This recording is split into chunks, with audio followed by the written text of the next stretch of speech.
Hello friends समस्त की मोर नमस्कार जय जगन्नाथ। लुणरू लोक मैंने एते जल्दी धनी केमिति हो जाती। तंत्रशास्त्र रे कहा जे लुणर नकारात्मक ऊर्जा को नष्ट करी सकारात्मक ऊर्जा को निज आड़ को आकर्षित करिथाए। किछि लोक तो वशीकरण पाई लुणर उपयोग करिथांती।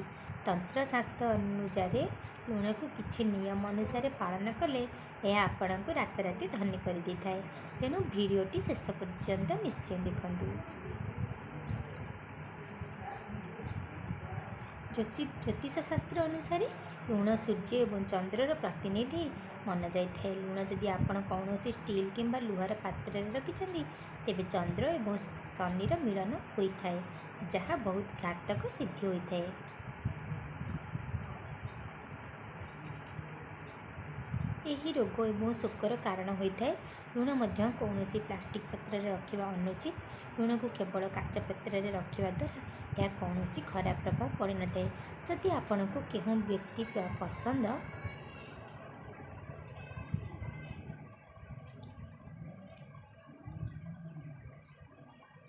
नुहति तेबे आपण तार लुण खातु ना। कौन पापी पुरुष ठारू लुण कदापि खातु ना, अन्यथा आपण जीवन भी तापरी हेबाकु लागिबो। कहा ठारू भी लुण किंबा लुणिया जिनस खातु ना।